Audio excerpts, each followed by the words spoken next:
시편은 시가서 중에 중요한 성경 말씀 중 하나입니다. 특별히 하나님을 알고 경험한 사람들의 경험을 노래로, 시로 표현된 영적인 하나님의 말씀입니다. 그런데 전체 150편 중에서 절반 정도 73편이 다윗의 시입니다. 여러 가지 주제로서 헌신의 시, 참회, 메시아, 예언시 등으로 하나님께 감사와 찬양을 노래하고 있습니다. 시편 1편은 작자 미상입니다. 본 시는 의인과 악인을 대조하면서 영의 사람과 육의 사람을 설명하고 있습니다. 전체 시편의 중요한 주제로서 시편 전체 서론이기도 합니다. 1절에서 3절은 먼저 복 있는 사람이 어떤 사람인가 설명하고 있습니다. 1절에서 복 있는 사람은 악인의 꾀를 쫓지 아니하며 죄인의 길에 서지 아니하며 오만한 자의 자리에 앉지 아니한다 말씀합니다. 성경은 오직 두 종류의 사람과 두 종류의 길에 대해 말씀합니다. 곧 의인과 악인입니다.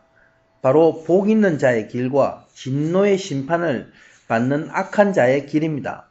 의인과 악인의 길은 완전히 다른 길인 것입니다. 복 있는 사람은 악인의 길을 가지 않습니다. 악인의 꾀를 따르지 않습니다. 죄인의 길을 가지 않는 것이죠.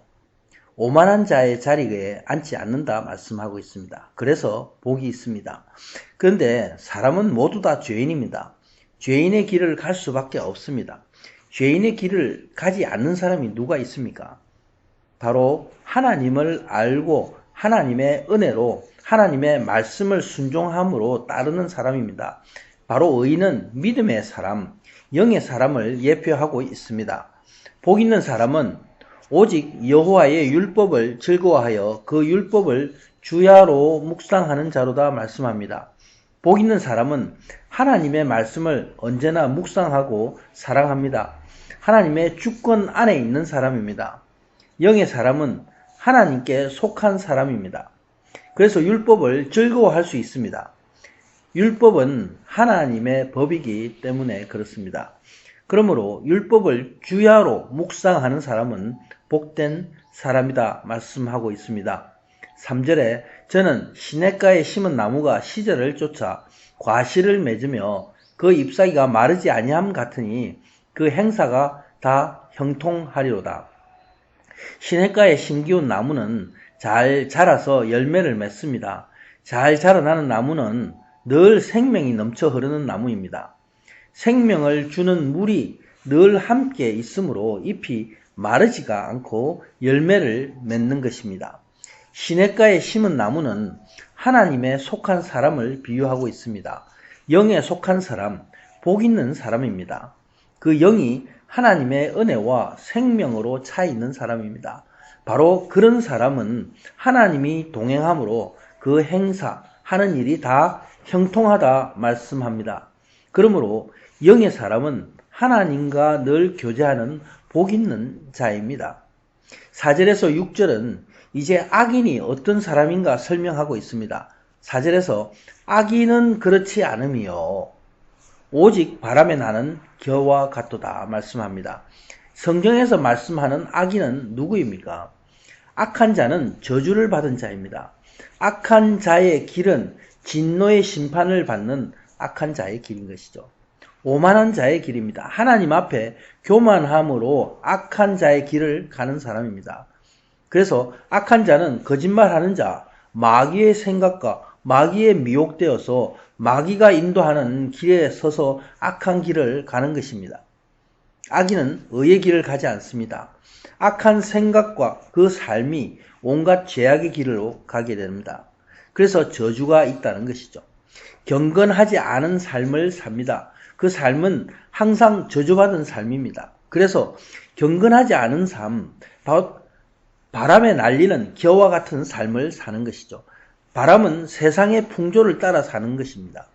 세상 바람에 날려다니는 겨와 같은 인생입니다. 그 삶의 뒤에는 마귀가 지배하고 있습니다.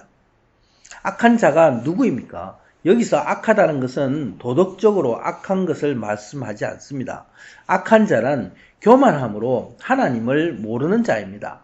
믿음이 없어서 세상을 쫓아가는 자입니다. 그래서 죄악 가운데 있습니다. 하나님의 은혜가 없기 때문에 심판을 받을 수밖에 없습니다. 말씀을 거부하고 율법을 떠나 있습니다. 그래서 날리는 겨와 같이 마음에 정한 바 없이 날려다닙니다. 악한 마귀가 별을 까부르듯이 마음대로 조종되어 사는 삶인 것입니다. 5절에 말씀합니다. 그러므로 악인이 심판을 견디지 못하며 죄인이 의인의 회중에 들지 못하리로다. 악인과 의인이 섞일 수 없습니다. 두 종류의 사람이 있고 그 중간은 없습니다. 악한 자는 오직 심판이 있고 멸망할 수밖에 없습니다. 악인이 저주에서 나올 수 있는 방법은 오직 예수 그리스도를 믿는 믿음밖에 없는 것입니다. 6절에 말씀합니다. 대저 의인의 길은 여호와께서 인정하시나 악인의 길은 망하리로다. 그러므로 의인의 길과 악인의 길이 다른 것입니다. 같이 시작을 했을지라도 그 열매가 다릅니다. 하나님은 그 열매를 보십니다. 그 열매를 통해서 의인으로 인정하십니다. 의인의 길은 하나님이 인정하시는 믿음의 길인 것입니다. 그러나 악인은 악한 열매를 맺고 악인의 길의 마지막은 멸망입니다. 불신의 마지막은 멸망하는 지옥인 것이죠.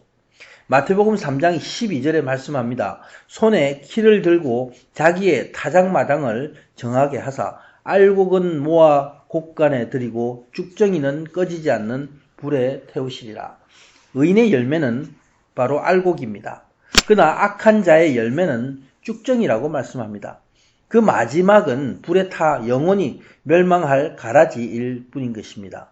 지금은 그 열매를 판단할 수 없지만 마지막 예수님이 오실 때 두 종류의 사람이 영원히 갈라집니다. 악인은 징벌의 심판을 받고 영원한 불거둥이에 떨어집니다.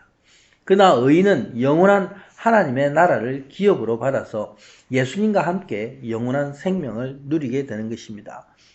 참된 복은 무엇입니까? 참된 복은 이 세상에서 부를 누리고 명예와 평화를 누리는 것이 아니라 영원한 나라에 보이지 않는 하나님의 복을 누리는 것입니다. 하나님 나라의 영원한 영광을 바라고 내 안에 예수 그리스도의 사랑과 평강, 영원한 생명을 누리는 것입니다. 아멘.